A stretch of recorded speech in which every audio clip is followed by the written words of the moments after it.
विमल पोलो जुबा केसरी, हर पल मनाओ केसरी त्योहार। आपसे मैं पूछ रही थी संतोष जी से, कुल मिलाकर यहाँ वो गणित साधने में बीजेपी चूक गई ना बिहार में।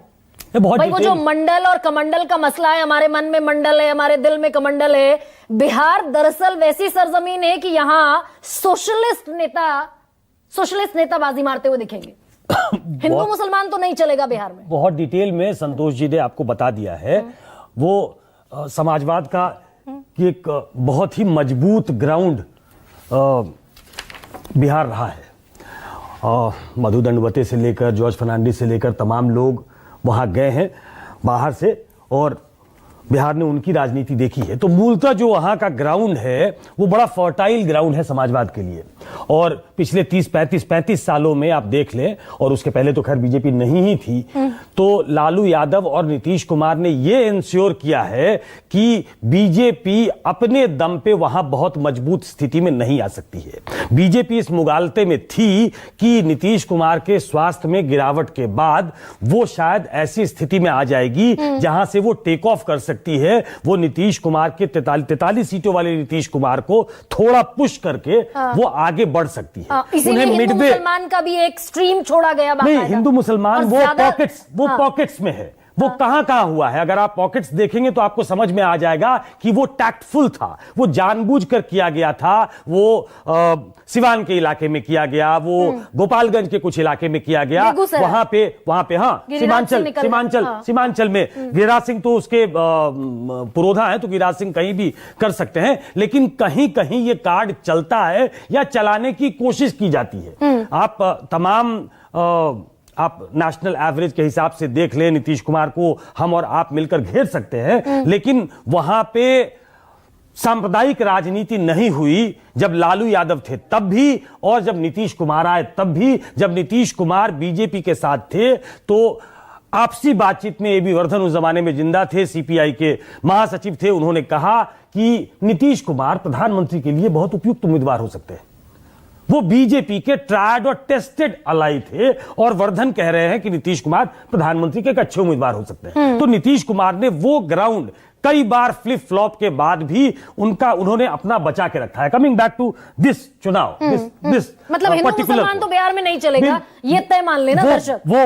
वो आप यू रेस्ट अस्योर्ड, मैं बिहारी होने के नाते नहीं कह रहा हूं, बिहार की राजनीति को थोड़ा बहुत समझने के नाते कह रहा हूं कि वो कोशिश वहां कामयाब नहीं होती है। इसमें बीजेपी आगे बढ़ी। बीजेपी ने एक कॉकटेल जो उन्होंने बनाया हुआ है, और बीजेपी को आप इस तरीके से खारिज भी नहीं कर सकते हैं। जिस पचपनिया समाज की बात कही, और मुझे लगा कि शायद आपको वो समझ में नहीं आया होगा, तो उन्होंने समझा दिया आपको कि जिस वर्ग के बारे में उन्होंने इशारा किया, उसमें बहुत सारा वोट बीजेपी ने अपने लिए भी बनाया है। नरेंद्र मोदी के 2014 में राष्ट्रीय स्तर पर प्रादुर्भाव के बाद बीजेपी ने, और खासतौर पे नरेंद्र मोदी ने, अपने लिए एक वोट बैंक क्रिएट किया है। वो कॉम्प्लीमेंट करती है, लेकिन वो नीतीश कुमार के बिना वहां नहीं चल सकते। ये मिडवे समझ में आ गया बीजेपी को, और इसलिए जेपी नड्डा जो बीजेपी के अध्यक्ष हैं, रक्षा मंत्री जो बड़े नेता हैं, उनको यह कहना पड़ा कि उनके नेतृत्व में ही चुनाव नहीं लड़ रहे हैं, उनके नेतृत्व में सरकार बनेगी। तो ये डैमेज कंट्रोल था,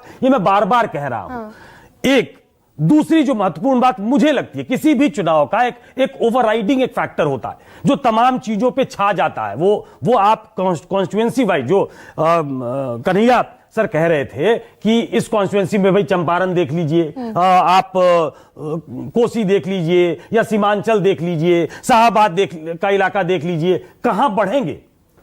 अगर आप कॉन्स्टिट्यूएंसी वाइज अगर इस तरीके से कैलकुलेट करेंगे तो आपको वो दिक्कत नजर आएगी। लेकिन जब आप एक ओवरराइडिंग फैक्टर देखेंगे कि आखिर देखिए युवाओं ने वोट किया है, और युवाओं ने शायद ज्यादा वोट किया है क्योंकि वो एस्पिरेशनल क्लास है, उसे लगता है कि नौकरी। लेकिन प्रदीप गुप्ता भी तो ठीक कह रहे थे कि भाई एक तरफ चंग खड़ा है युवाओं का 24%, वही मैं कह रहा हूं, महिलाओं का चंग खड़ा है 50%।